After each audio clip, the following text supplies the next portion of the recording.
Bonjour à toutes, bonjour à tous et bienvenue dans cette nouvelle vidéo. Je suis ravie de vous retrouver. J'espère que vous allez bien. J'espère que vous avez la forme aujourd'hui.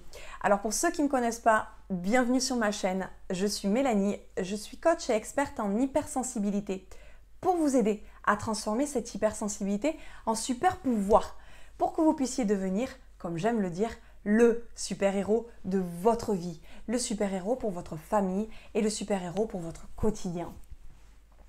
Les troubles de l'humeur et l'hypersensibilité.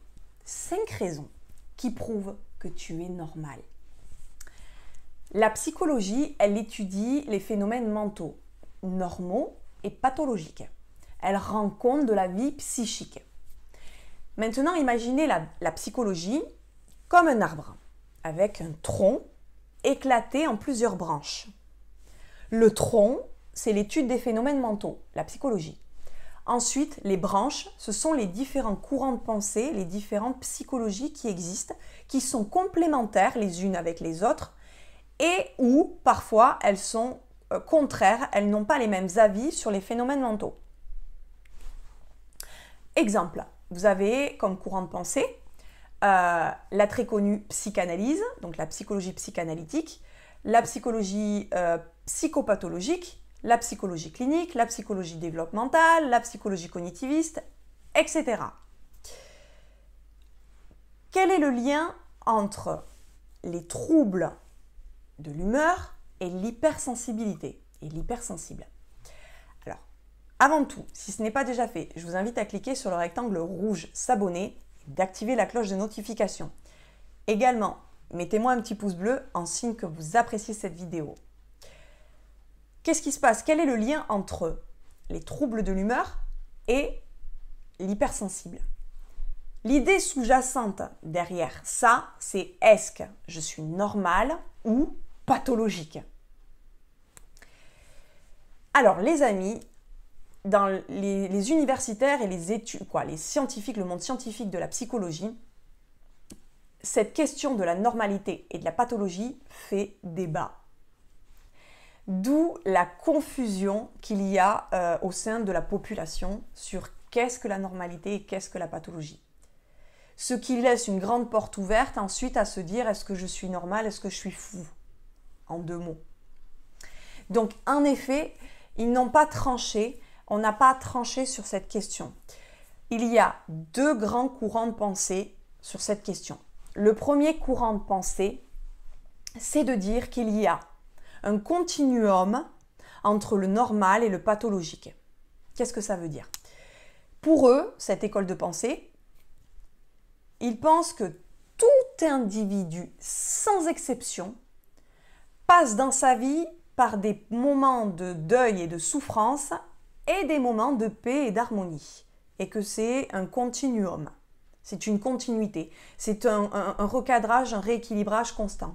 D'accord? La deuxième école de pensée, eux, disent non. Il y a une hachure entre le normal, les normaux, et le pathologique. Ok? Donc, le troisième point. Les troubles de l'humeur, ce terme, il vient d'où? Cette terminologie-là, elle provient donc de ces 2 grandes écoles de courant de pensée et du courant de pensée qu'il y a du normal ou du pathologique haché, qu'il y a 2 groupes distingués et plus précisément, c'est la psychologie psychopathologique. Donc, les troubles de l'humeur, c'est un terme qui désigne un groupe de diagnostics et qui provient plus précisément, donc ce groupe de diagnostics est rassemblé dans un manuel de diagnostic et statistique des troubles mentaux. Pour être précis, pour ce courant de pensée, cette école, la psychologie psychopathologique, il y aurait 3 grandes personnalités, les personnalités névrotiques, les personnalités psychotiques et les personnalités narcissiques identitaires. Je ne suis pas ici pour vous faire un cours ensuite universitaire. Donc en gros, les névroses obsessionnelles, les psychotiques, tout ce qui va être, et les personnalités narcissiques identitaires, c'est les bouffées délirantes, une profonde altération de la réalité, des délires paranoïaques systématisés, il va y avoir les maniaco-dépressifs, voilà. En quelques mots, pour regrouper, pour que vous ayez une image de l'ordre de où est-ce qu'on en est, quel est le taux de maladie, et voilà, en gros, dans ce à quoi on est, quoi. Voilà. Les limites de cette psychologie psychopathologique, ce qu'on leur reproche, c'est le 4e point, en gros, on leur reproche cette objectivité à outrance. En 2 mots. On leur reproche de ne pas rendre compte de la vie subjective de l'individu. Et je cite, même pour appuyer ce reproche, un intellectuel, Canguilhem, je cite, « Le pathologique ne peut pas se définir de manière objective, car il est impossible de comprendre la maladie indépendamment du point de vue du malade. » Donc les 2 reproches principaux, c'est de ne pas rendre compte de la vie psychique du malade ou de l'individu. Et le deuxième point, la deuxième limite, le deuxième reproche, c'est les effets négatifs d'un diagnostic précipité. D'accord? Et enfin, le 5e point, le lien entre les troubles de l'humeur et l'hypersensible et l'hypersensibilité. Je rappelle, l'hypersensible, les caractéristiques essentielles, c'est une forte empathie, un ou plusieurs des sens beaucoup plus développés que la moyenne distribuée de la population, et une oscillation émotionnelle. Les troubles de l'humeur, dans l'inconscient collectif, dans la connaissance populaire, ils associent ce terme à l'hypersensible, parce que l'hypersensible a des oscillations émotionnelles.